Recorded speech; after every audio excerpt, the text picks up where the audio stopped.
الحمد لله نحمده ونستعينه ونستغفره ونعوذ بالله من شرور أنفسنا ومن سيئات أعمالنا من يهده الله فلا مضل له ومن يضلله فلا هادي له أشهد أن لا إله إلا الله وحده لا شريك له وأشهد أن محمدا عبده ورسوله اللهم صل وسلم على سيدنا محمد وعلى آله وأصحابه والتابعين لهم بإحسان إلى يوم الدين. أما بعد فيا عباد الله اتقوا الله أوصيكم وإياي بتقوى الله فقد فاز المتقون. قال الله تعالى في القرآن الكريم بعد أعوذ بالله من الشيطان الرجيم إن المنافقين يخادعون الله وهو خادعهم وإذا قاموا إلى الصلاة قاموا كسالى يراءون الناس ولا يذكرون الله إلا قليلا. Surah An-Nisa ayat 142. Maksudnya, sesungguhnya orang munafik itu hendak menipu Allah, tetapi Allah membalas tipuan mereka. Apabila mereka berdiri untuk salat, mereka melakukan dengan malas. Mereka melakukan dengan riak ingin dipuji di hadapan manusia, dan mereka tidak mengingati Allah kecuali sedikit sekali.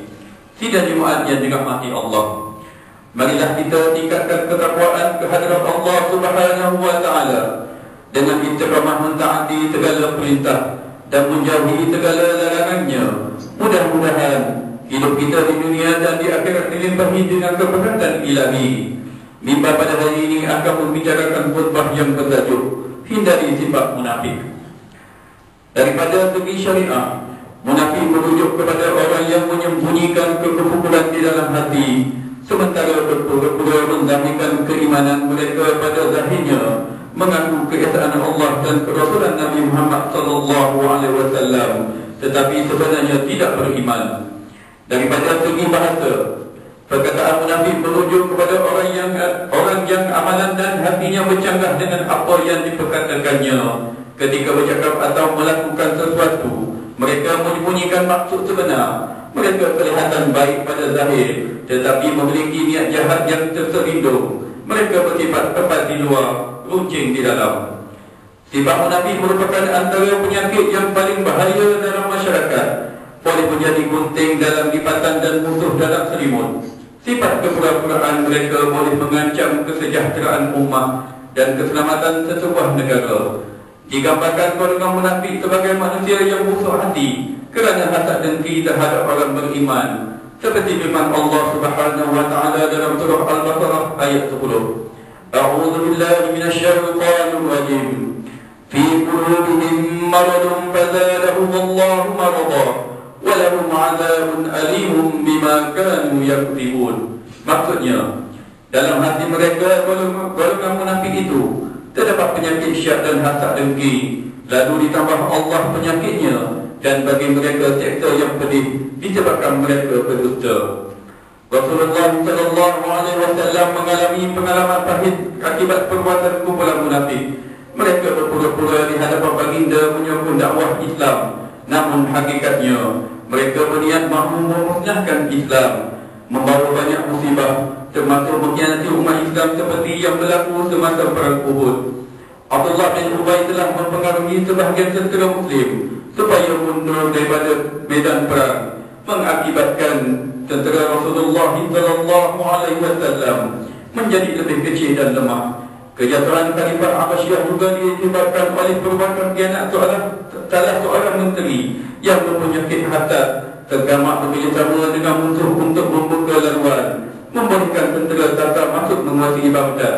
Sabda Rasulullah SAW, Arba'u man kunna fihi kana munafiqan khalisa, faman kanat fihi khaslatun minhunna kanat fihi khaslatun minan nifaq hatta yad'aha.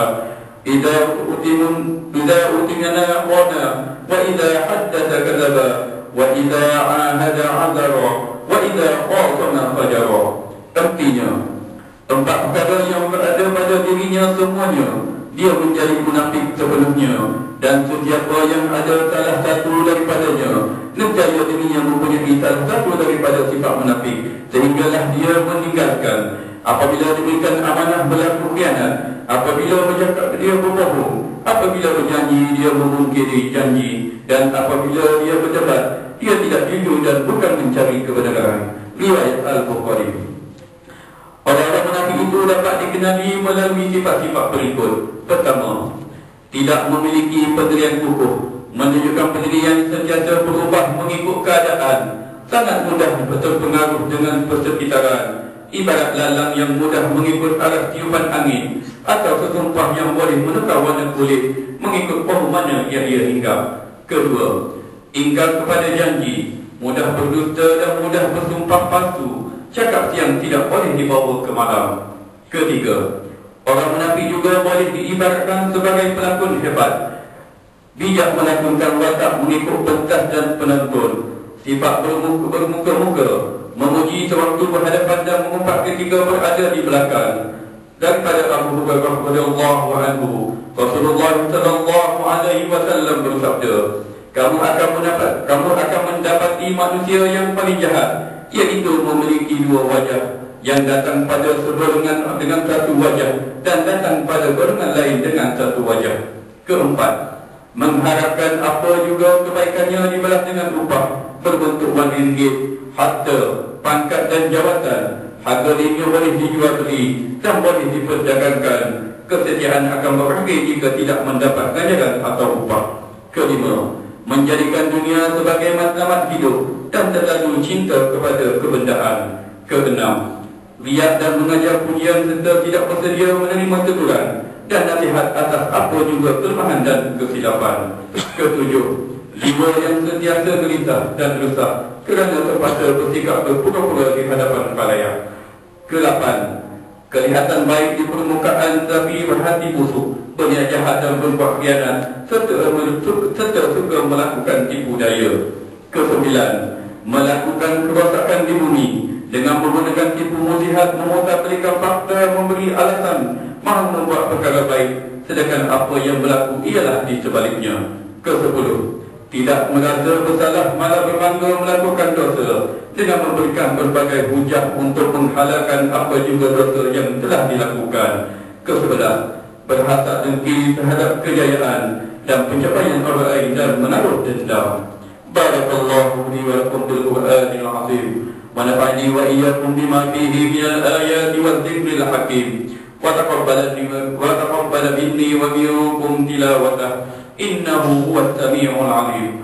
أقول قولي هذا وأستغفر الله العظيم لي ولكم ولسائر المسلمين والمسلمات والمؤمنين والمؤمنات الأحياء منهم والأموات فاستغفروه إنه هو الغفور الرحيم.